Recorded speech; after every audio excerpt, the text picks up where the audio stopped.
Livro Mulher Cristã e Bem-Sucedida, capítulo 2. A história moderna. Não me recordo de brincar de casinha quando era pequena. Eu era realmente uma criança ativa, com muita imaginação, mas só me lembro de brincar de escritório ou escola. Nesses cenários, eu era sempre grande e era eu quem mandava. Era sempre professora ou chefe, nunca a aluna ou a abelha trabalhadora. Certa noite, fiquei refletindo sobre essa lembrança em voz alta com a minha irmã, que é contadora e mãe de 3 filhos, enquanto examinávamos o balanço financeiro de minha empresa. Você acha significativo o fato de eu nunca ter brincado de casinha? De jamais ter fingido ser mãe? Perguntei, em parte brincando. Por que esse papel não existia na tela do meu radar quando eu era menina? Fui uma menina que cresceu nos anos 1960 e 1970. Como diz o ditado, somos todos produtos de nosso tempo. Se você tiver menos de 30 anos, os meus tempos servem de base para o que você está experimentando hoje. Interessante. Hoje, muitas mulheres abaixo dos 30 desconhecem o que aconteceu na vida daquelas que já comemoram os 29 anos muitas vezes. O conflito moderno entre trabalho e família escalonou na minha vida, mas existe uma história mais longa acerca da produtividade feminina, da qual é preciso remover o pó, trazendo-a de volta, se quisermos compreender a vida de nosso tempo. Só podemos entender para onde vamos quando compreendemos de onde viemos. Neste capítulo, vamos olhar para a história recente e examinar como formou nosso entendimento atual acerca de identidade, ambição, os anos de ninho vazio e muito mais. Mas, nos 2 capítulos seguintes, vamos retroceder muitos séculos, a fim de entendermos melhor o trabalho das mulheres ao longo da história. O ponto focal desses capítulos é fundamentar nosso entendimento atual acerca da produtividade feminina em uma análise clara da história. Nos capítulos subsequentes, vamos contrastar essa perspectiva histórica com o ensinamento bíblico. Fiquem comigo em algumas páginas da história da América no século XX. Homens zangados, mulheres iradas. O ano em que nasci, 1963, foi um marco de grandes transformações em muitas áreas. Os norte-americanos foram proibidos de viajar ou investir na Cuba de Fidel Castro.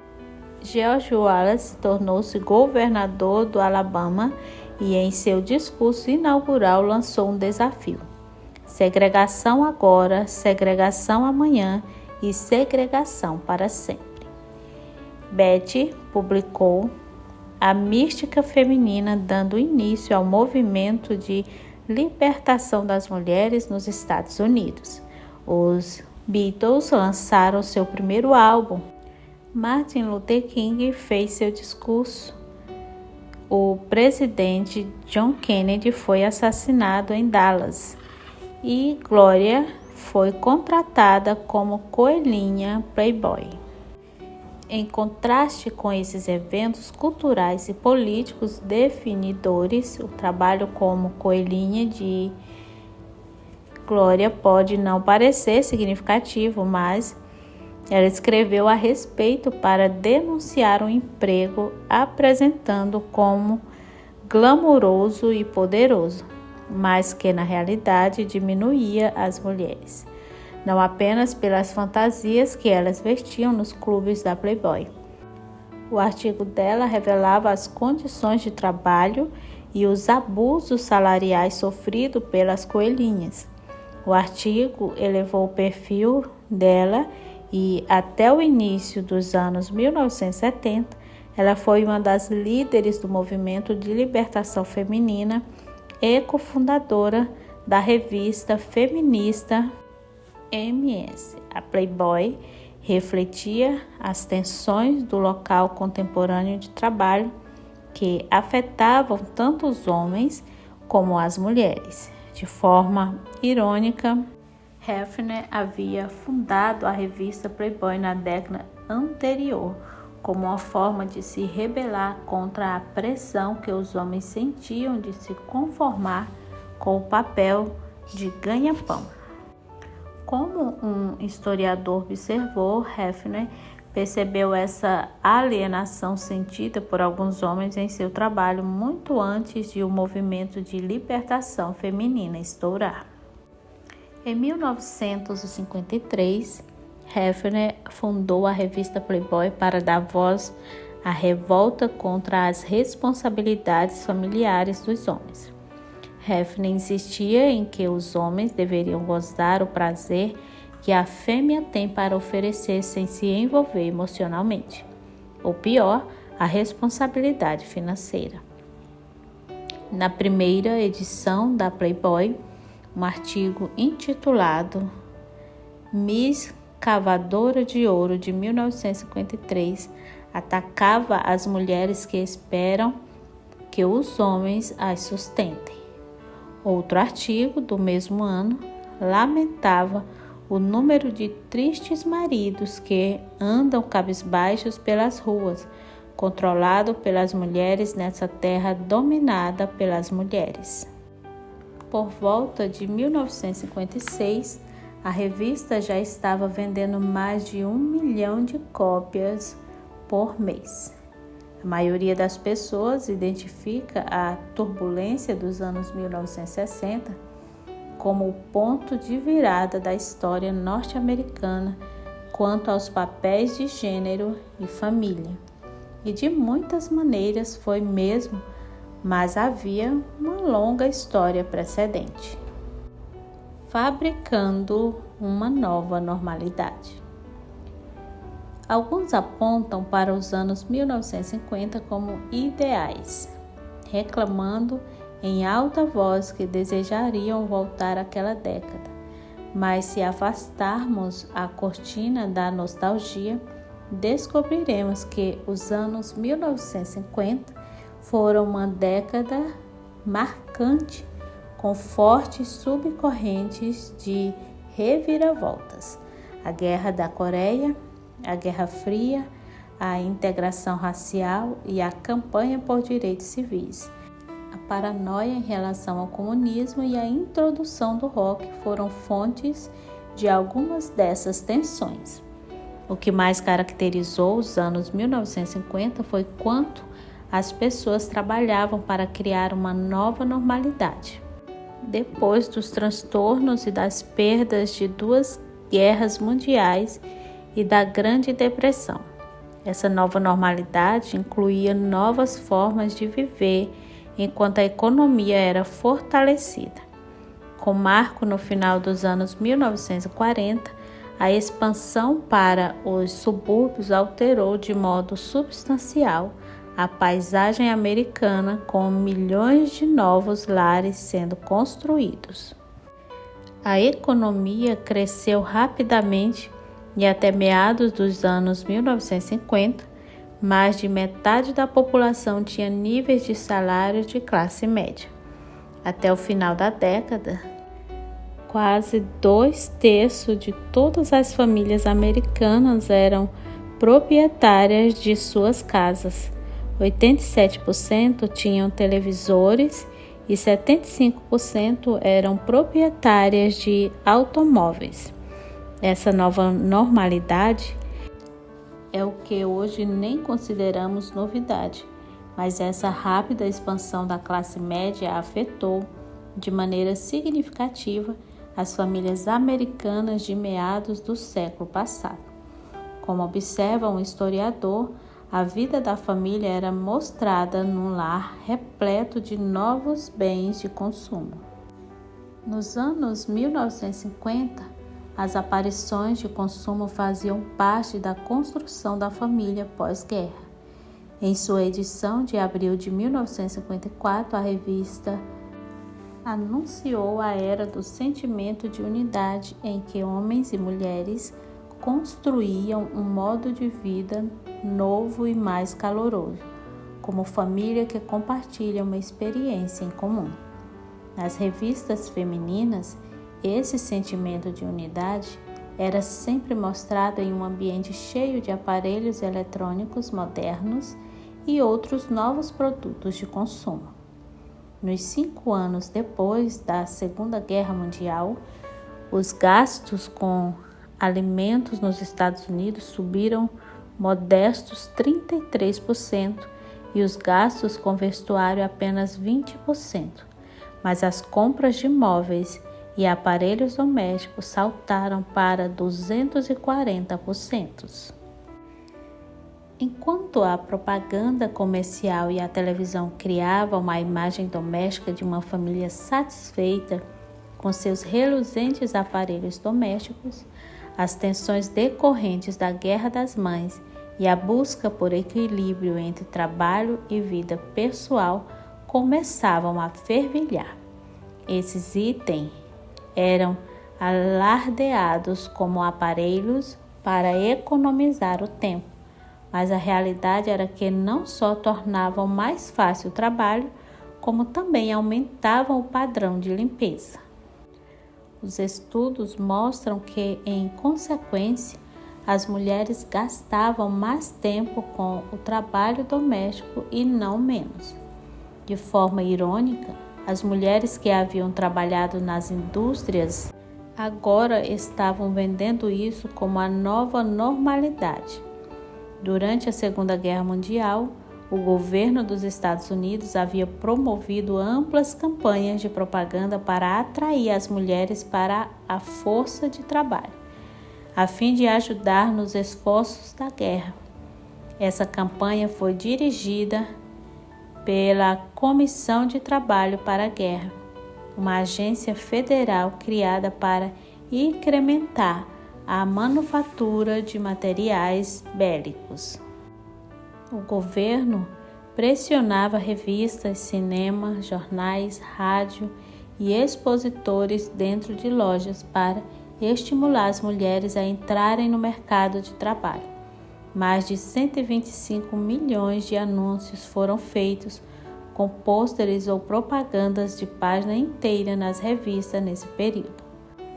Conforme salientava o Plano de Programa Básico para as Mulheres no Escritório de Informações de Guerra, esses empregos terão de ser glorificados como serviços patrióticos de guerra, se quisermos persuadir as mulheres americanas a assumi-los e neles permanecer. Sua importância para uma nação totalmente envolvida na guerra terá de ser apresentada de modo convincente. Em resposta, mais de 6 milhões de mulheres entraram na força de trabalho durante a Segunda Guerra Mundial, assumindo o trabalho industrial em lugares como estaleiros, mercearias, usinas siderúrgicas e laboratórios industriais. Para as mulheres afro-americanas, a maioria delas empregadas no setor de serviço antes da Segunda Guerra, o esforço de guerra só teve efeito temporário. Seus principais empregos eram e continuariam a ser pelos próximos 30 anos relacionados a serviços domésticos, com um pequeno segmento de ocupações em escritórios. Conforme observou um historiador, a gama de empregos abertos para as mulheres durante a guerra foi impressionante. De repente, milhões de trabalhadoras femininas assumiram posições essenciais, antes consideradas exclusivamente masculinas, como de motorista de táxi, assessorista, motoristas de ônibus e seguranças. Em apenas um ano, o número de mulheres que trabalhavam na indústria de defesa aumentou em 460%, número que se traduz em 2,5 milhões de mulheres designadas para as tarefas mais imprevisíveis. Em vez de fazer cópias ou designar tarefas para casa, muitas mulheres agora manufaturavam peças para tanques de guerra, estruturas de aviões, hélices, peças de paraquedas, navios, máscaras de gás, botes salva-vidas para navios, munições e artilharia. E elas eram boas no que faziam. Em maio de 1942, as fábricas de aviões consideram as mulheres 50% a 100% mais eficientes na colocação da fiação de painéis de instrumentos do que os homens, devido ao maior cuidado em geral e à maior atenção aos detalhes. Acabadas a guerra e a campanha de atrair mulheres trabalhadoras, esperava-se que as mulheres deixassem o mercado de trabalho. Mas não foi isso que aconteceu a muitas delas. Apenas 2 anos depois de terminada a guerra, o número de mulheres que estavam no mercado de trabalho nos Estados Unidos começava a ser mais do que o número daquelas que saíam. Até 1952, havia de fato 2 milhões a mais de esposas no mercado do trabalho do que no auge da guerra, e houve um aumento de 400% de mães que trabalhavam no decorrer dos anos 1950. Uma parte disso se devia às exigências de trabalho. Embora os empregadores tivessem o direito de exigir que as funcionárias permanecessem solteiras como condição do emprego, e a economia pós-guerra precisava de mulheres para empregos em escritórios, vendas e serviços de baixos salários. Com tantas mulheres se casando tão jovens, não havia um número suficiente de solteiras para preencher essa demanda. Assim, tanto os empregadores como os governos começaram a relaxar os obstáculos para se contratarem as mulheres casadas. Mas a maioria das que entravam na força de trabalho tinham mais de 45 anos e já havia cumprido a maior parte de seus deveres com a criação dos filhos. Isso é tudo? Chegou o ano crucial de 1963, ano de 2 grandes primeiras vezes para as mulheres. A física Maria ganhou o Prêmio Nobel por um modelo matemático elaborado para a estrutura de camadas nucleares. A primeira mulher americana a realizar esse feito, e a cosmonauta soviética Valentina tornou-se a primeira mulher no espaço. Apesar desses marcos de primeira vez, a maioria das mulheres enfrentavam sérias limitações em seus trabalhos. Em 1963, o presidente Kennedy assinou o Ato da Igualdade Salarial, que proibia discriminação no pagamento de salário pelos empregadores com base no sexo do empregado. Em seguida, o presidente sancionou o Ato de Direitos Civis, que proibia que os locais de trabalho cometessem atos de discriminação em virtude de raça, cor, religião, sexo ou nacionalidade. Essa lei foi aprovada em 1964, mas não foi cumprida de fato até mais de uma década depois.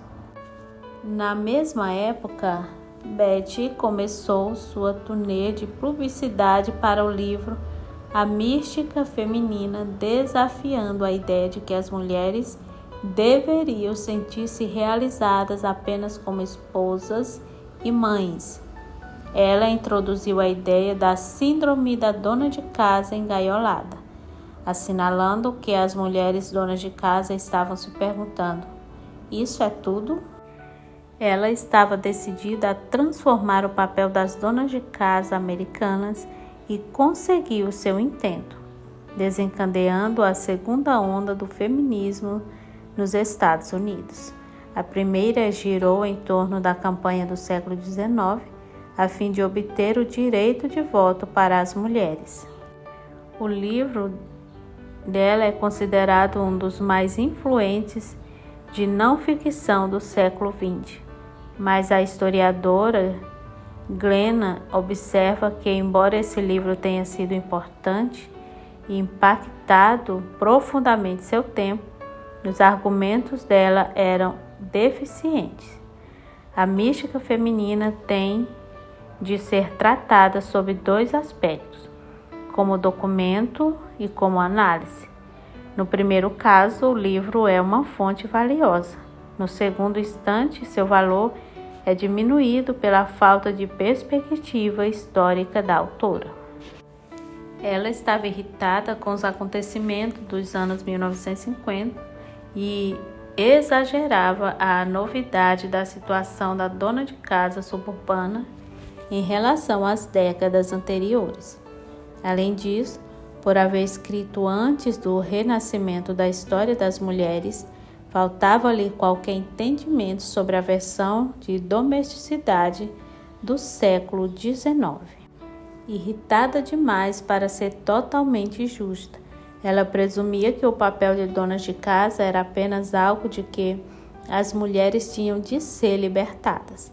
Não levava em conta a questão de quantas carreiras interessantes a sociedade pudesse ter à sua disposição e se haveria trabalho suficiente para todas.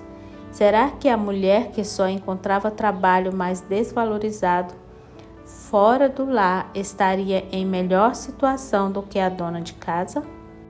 Essa era também uma questão ignorada por ela. Finalmente, haveria algum componente do papel de dona de casa que valeria a pena ser preservado?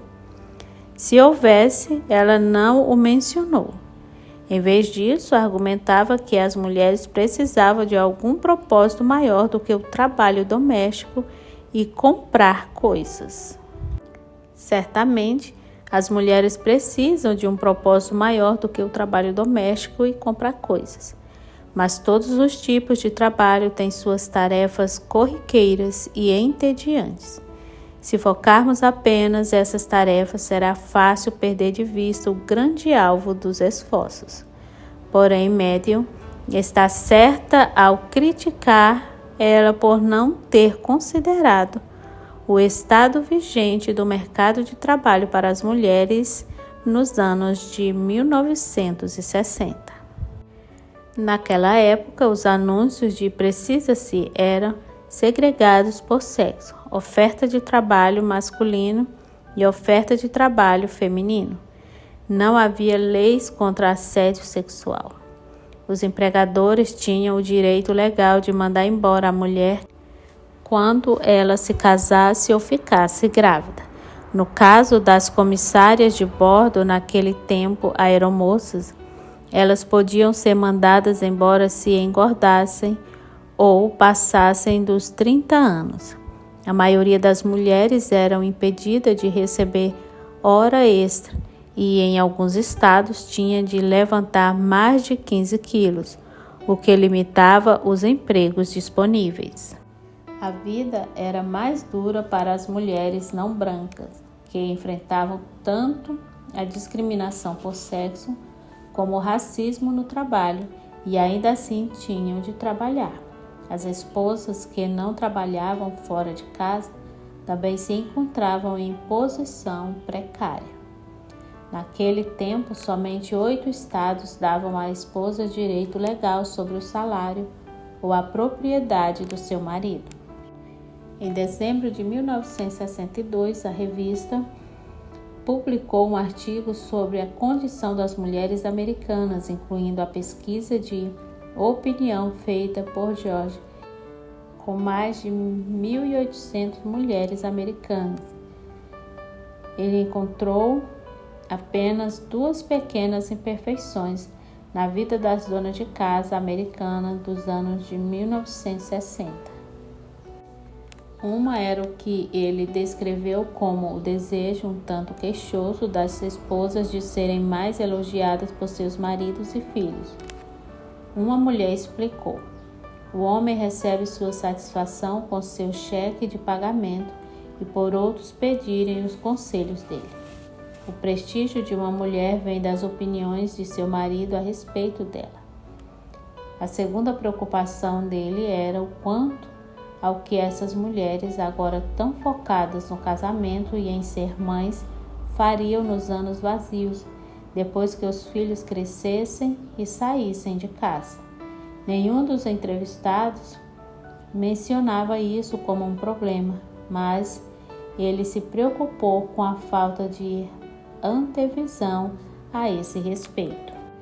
Com as pessoas se casando cada vez mais cedo e a longevidade mais extensa, o casamento agora é uma carreira em tempo parcial para as mulheres e, a não ser que elas se preparem para os anos de maior liberdade, esse período será de perdas. A sociedade norte-americana não aceitará bem os milhões de mulheres ociosas na casa dos seus 40 anos. A previsão dele quanto aos anos vazios era um reflexo das disputas feministas dos anos de 1980 e das discussões sobre se as mulheres conseguem fazer tudo de décadas mais tarde. Mas no começo dos anos 1960, o que mais atingiu as mulheres no local de trabalho foi a revolução dos contraceptivos, conforme escreve a historiadora Stephanie. A revolução dos contraceptivos nos anos de 1960 foi uma quebra muito mais dramática com a tradição do que a chamada revolução sexual, que na verdade fora iniciada há 80 anos. 5 anos depois de o FDA dos Estados Unidos aprovar a primeira pílula anticoncepcional em 1960, mais de 6 milhões de mulheres americanas estavam tomando a pílula. 2 anos mais tarde, mais de 12,5 milhões de mulheres no mundo inteiro a estavam tomando. Isso alterou de modo significativo a linha do tempo da vida das mulheres, desafiando as tradições de emprego que presumiam que a gravidez sempre estava prestes a acontecer com as mulheres nos anos em que podiam ter filhos. Sequenciamento. Passados 10 anos do início do movimento de libertação feminina, encerrou-se a tendência de aumento da mobilidade econômica. O ano de 1973 marcou uma recessão econômica internacional. Entre 1973 e fins dos anos 1980, o salário médio real caiu para a maioria dos trabalhadores, mas os homens sentiram isso com maior intensidade. Entre 1973 e 1986, a renda média dos homens chefes de família caiu em 27%, enquanto as mulheres que estavam empregadas na área de serviços viram seus salários reais subirem. Assim, em uma difícil economia atacada tanto pela recessão como pela inflação, os salários das mulheres se tornaram necessários, até mesmo essenciais, para muitas famílias. Nessa época, comecei a ler o jornal diário. Como criança na escola fundamental, muitos de meus pressupostos sobre o mundo eram formados pelas manchetes do dia. Do ponto de vista jovem, parecia que o feminismo ganhara a batalha dos sexos. Com certeza conseguia muita cobertura da imprensa.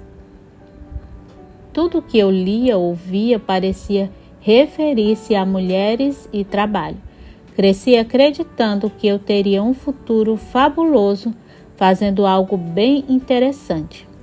Achei que meu futuro estava no trabalho e não na maternidade, mesmo que minha própria mãe estivesse em casa diariamente para me olhar enquanto eu brincava de escritório.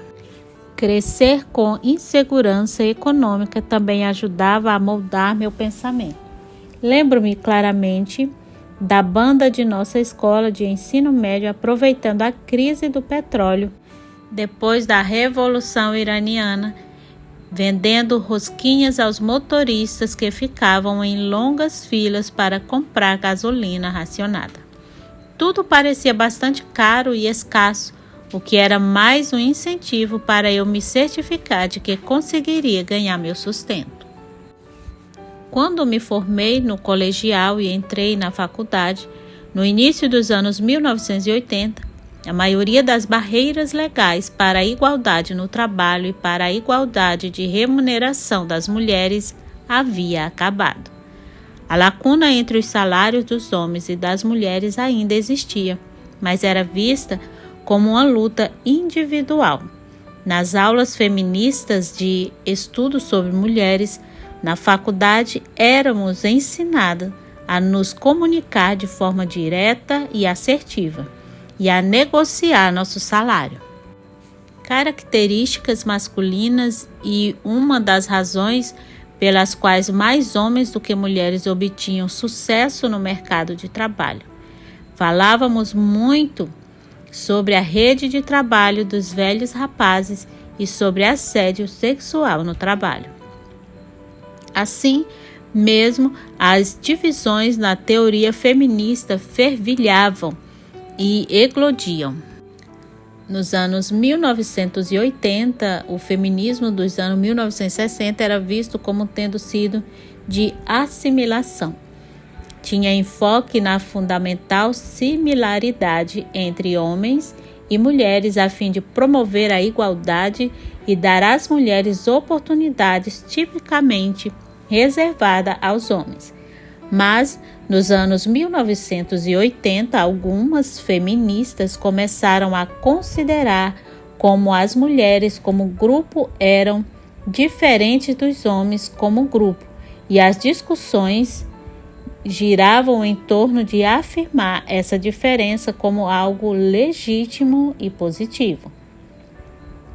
Lembro-me de debates sobre como as feministas deveriam forçar a estabelecer os ciclos de vida das mulheres como diferentes dos ciclos de vida dos homens, vendo essa diferença como algo bom e aceitável.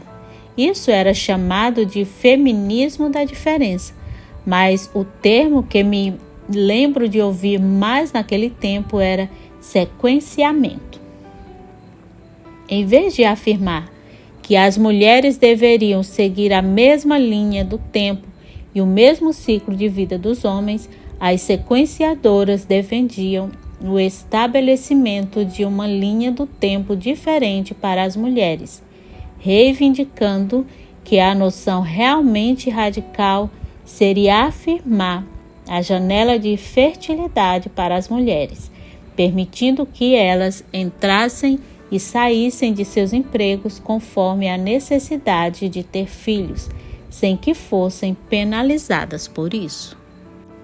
Infelizmente, o sequenciamento não deslanchou, pelo menos não de um jeito que estimulasse as mulheres a pensar em todo o arcabouço de suas vidas, planejando adiante para as estações da maternidade e para os períodos de maior envolvimento com a comunidade ou o mercado de trabalho. Mas em seu declínio desenvolveu-se a ideia de feminismo de escolha, ou seja, qualquer que fosse a escolha feita pela mulher quanto ao rumo de sua vida, essa seria válida. Inclusive, a opção de ficar no lar em tempo integral com os filhos. Isso estabeleceu o campo de batalha para a Guerra das Mães que viria em seguida. Naqueles pesados dias pós-faculdade, minhas amigas e eu nos sentíamos mais perturbadas pelas escolhas que talvez não pudéssemos fazer. Em 1986, a Newsweek publicou uma história de capa, Tarde Demais para o Príncipe Encantado, que balançou demais muitas mulheres jovens. Eu fui uma delas.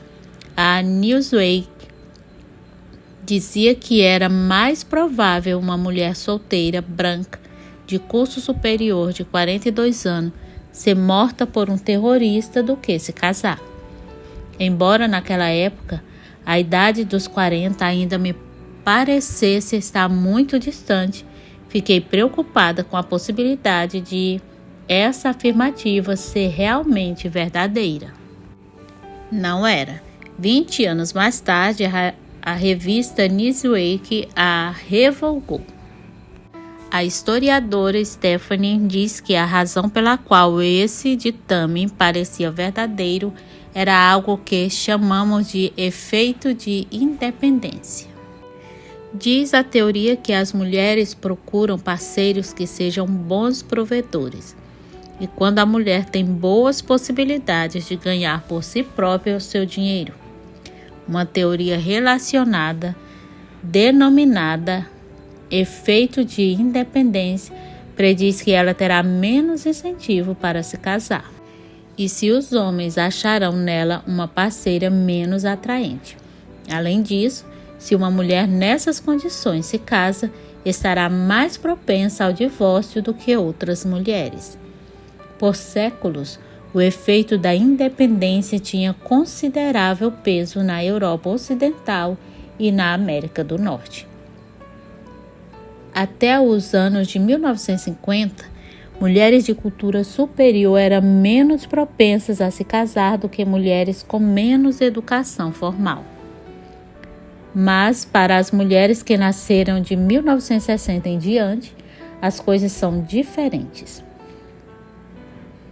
Mulheres formadas por universidades e com salários mais altos agora provavelmente estão mais propensas a se casar do que as mulheres com menos educação formal e salários mais baixos, ainda que em geral se casem com idade menor do que antes. A educação e a experiência de trabalho parecem estabilizar os casamentos, mais uma vez desafiando o pensamento popular. Depois do tumulto do movimento de libertação feminina dos anos de 1970, os casamentos de mulheres na idade de cursar faculdade tornaram-se mais estáveis nas décadas seguintes. Até meados dos anos de 1990, homens e mulheres americanos formados em faculdades que tivessem menos de 45 anos apresentavam um índice bem mais baixo de divórcio do que os de outras categorias. A Guerra das Mães. Como se não bastassem os terrores para as mulheres solteiras, os anos 1980 trouxeram ainda mais um ansioso conceito para as mulheres que continuam vivo ainda hoje. A Guerra das Mães, ostensivamente travada entre as mães que ficam em casa e aquelas que trabalham fora. A Guerra das Mães expôs as descontinuidades da maternidade competitiva, revelando o sentimento de culpa onipresente dessas mães. Não importava quais escolhas eram feitas, parecia que os outros sempre estavam prontos a afirmar que estavam erradas. Talvez a luta continue, porque os filhos que cresceram sem suas mães em casa quando chegavam da escola nos anos 1980, agora querem algo diferente para suas próprias famílias. Enquanto eu escrevia este capítulo, uma de minhas amigas me contou sua experiência com pais que sempre estavam ocupados. Naquele tempo, seus pais acreditavam firmemente que estavam fazendo o que era certo. Mas Joy foi deixada sozinha para se virar depois da escola desde os 12 anos. Infelizmente, aos 13 anos, ela foi seduzida por um menino mais velho que se aproveitou de sua solidão. A adolescente Joy foi muito conturbada, cheia de rebeldia, decepção e dúvidas sobre si. Hoje, ela é casada, mãe de 3 filhos e uma cristã altamente compromissada com Cristo, mas ainda se vê envolvida no conflito básico embutido na Guerra das Mães. Com o propósito de entender a minha situação, vamos assumir que eu aceite que é meu caso. haver benefícios imensuráveis em ficar em casa com seus filhos, em ser sua principal disciplinadora, ajudadora, cuidadora, criadora do lar e influenciadora. Quero estar em casa com eles depois que voltarem da escola, até a idade em que eles forem para a faculdade. Isso porque acredito firmemente que fiz a maior parte de minhas escolhas destrutivas no ensino médio por não ter tido supervisão adulta depois da escola, desde os meus 12 anos. Portanto, planejo estar aqui e não tenho plano de mudar isso, mas aqui estou há 6 anos como uma mãe que fica em casa e me vejo morrendo de vontade de trabalhar fora, de fazer algo que explore toda a minha capacidade mental. Luto com questões sobre chamado, dons e realização. Meu cérebro é incrivelmente ativo. Fui uma jovem empreendedora bem-sucedida antes de ser mãe. Sempre estou pensando em estratégia para ganhar dinheiro. Amo resolver problemas. Assim, desacelerar para funcionar no nível da criança pré-escolar tem sido a coisa mais difícil que já tive de fazer em toda a minha vida. Todos os dias luto contra o tédio. Sinto tanta dificuldade de brincar, de fazer de conta com eles, que muitas vezes apelo para os vídeos. Muito mais do que eu pretendia. Ou para alguma atividade estruturada com hora de colorir, hora de brincar no quarto, mantendo-os ocupados para que eu não seja forçada a brincar com eles. Sou terrível nisso. Falando sério, é como uma deficiência de aprendizado. Não consigo pensar no que dizer quando pedem para eu fazer de conta que sou um urso ou um elefante com eles. Tento, mas congelo. Bocejo, minha mente corre para 30 coisas diferentes que eu podia estar fazendo. Tendo de redigir aquele e-mail, planejar aquela refeição, aquele orçamento de família para atualizar. Não consigo focar na brincadeira. Outras mães confirmam que têm essa mesma atitude na hora de brincar, mas eu acho que de alguma forma sou pior que elas. Algumas outras mães parecem mais interessadas nas coisas da infância do que eu, como as minhas amigas que escolheram fazer educação domiciliar. Mas eu me sinto adulta até o âmago de meu ser e não sei mais como ser criança. De qualquer forma, isso resulta no constante sentimento de culpa que tenho em minha maternidade.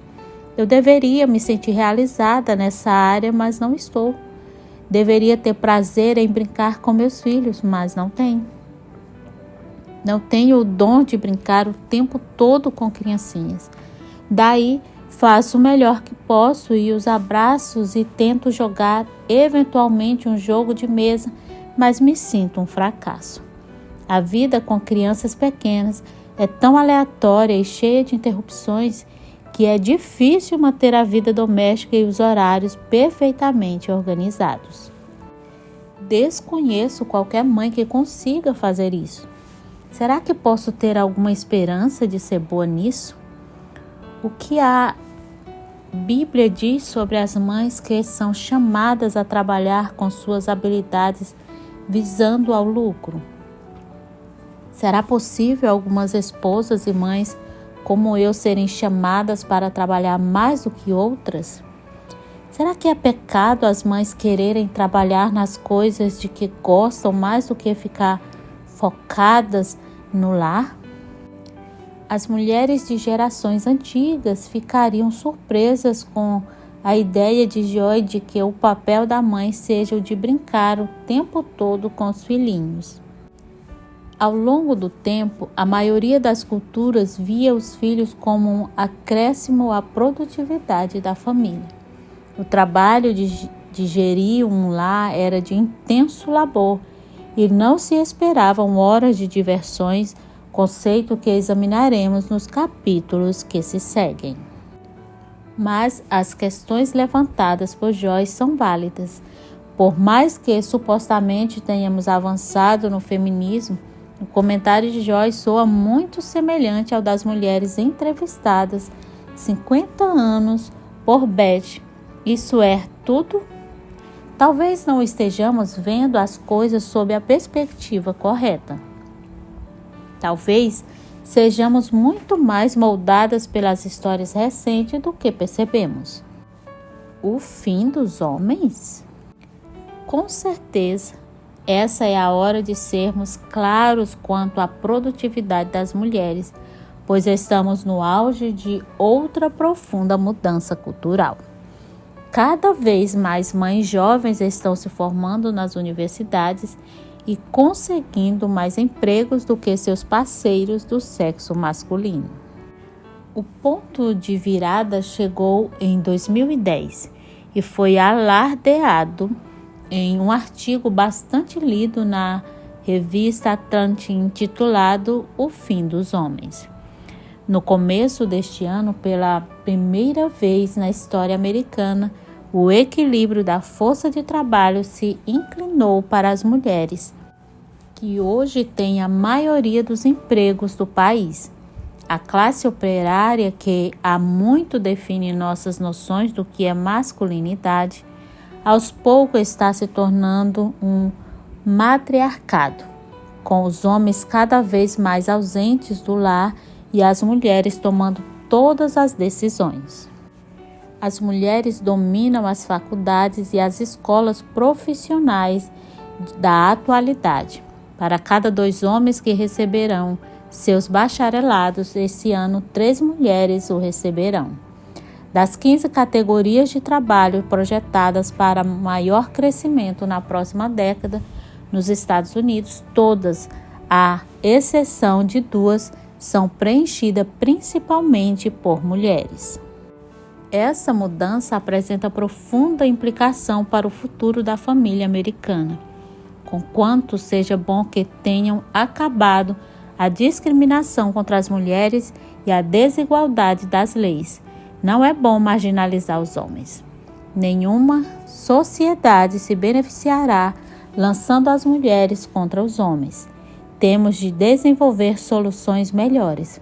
Exige muita sabedoria navegar em tempos como antes. Felizmente, a Bíblia promete que essa sabedoria será dada àqueles que pedirem. Se, porém, algum de vós necessita de sabedoria, peça a Deus, que a todos dá liberalmente e ser-lhe-á concedida. Tiago 1:5. Mas a sabedoria nos é dada para que nossas vidas apontem para a glória de Deus e não para nós mesmos. Portanto, vede prudentemente como andais, não como nécios e sim como sábios, remindo o tempo, porque os dias são maus. Mais adiante neste livro, vamos olhar para a sabedoria bíblica em relação à natureza do trabalho e examinar a aplicação dessa sabedoria no ciclo de vida do trabalho. Em seguida, veremos a história da produtividade das mulheres desde a Reforma até a Revolução Industrial, período no qual os conceitos bíblicos de trabalho e vocação mudaram o mundo ocidental.